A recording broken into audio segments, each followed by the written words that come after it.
Grande festa ieri per la ricorrenza dei 100 anni della signora Giuseppa Vitello, nonnina favarese con una lunga storia da raccontare. In ottime condizioni fisiche e visibilmente commossa, ha ringraziato parenti ed amici. I figli Maria e Giuseppe Crapanzano, la nuora Francesca, i nipoti Floriana e Salvatore con la fidanzata Anne-Sophie, presenti anche la sorella Teresa di 96 anni venuta da Sondrio e la sorella Anna di 94, oltre a nipoti e parenti provenienti dalla Germania. C'era il sindaco Palumbo che le ha consegnato una pergamena con gli auguri dell'intera città di Favara. Grande gioia e applausi all'importante traguardo raggiunto. Le parole del figlio Giuseppe Crapanzano e del sindaco Antonio Palumbo. Giuseppe Crapanzano è il figlio di una mamma oggi centenaria. Cosa significa questo grande traguardo intanto? Significa intanto un grande piacere avere potuto passare tutti questi anni con mia madre.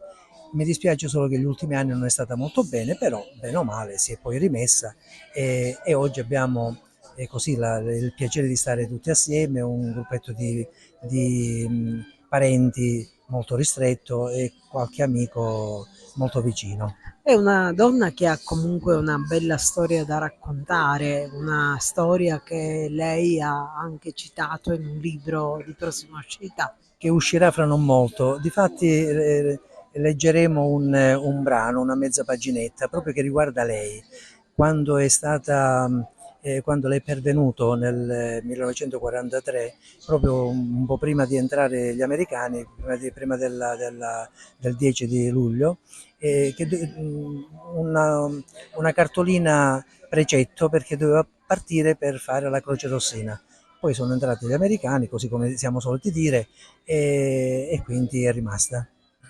E comunque è una famiglia longeva, ci racconti anche delle sorelle. Sì, quattro sorelle, dobbiamo cominciare anche dalla mamma delle quattro sorelle, mia nonna, che è arrivata alle soglie proprio un anno e mezzo prima ci ha lasciati. Però ha tirato la volata, come si suol dire, alle quattro figlie. Tant'è vero che la prima l'abbiamo già festeggiata 4 anni fa, ora è il turno di mia madre. Fra 4 anni speriamo essere il turno della terza figlia e poi fra 6 anni la più piccola, che ha 96 anni, 94 anni. 94 anni. E allora grandi auguri. Grazie, grazie a tutti voi e grazie anche a TVA che ci onora sempre della presenza e ci fa sempre questi omaggi e questi regali. Grazie. Sindaco, una festa per una centenaria che diventa anche una festa per Favara interamente. Lei è qui proprio a rappresentare un paese, un comune che vive questo traguardo importante. Sì, noi partecipiamo sempre con piacere a questi eventi perché 100 anni sono sicuramente un traguardo enorme che festeggia, come dicevi benissimo poco fa, tutta la città. Poi 100 anni festeggiati in queste condizioni che si sta godendo veramente tutta la serata ed è serena, tranquilla, bellissima, è un'emozione che riporterò all'intera collettività.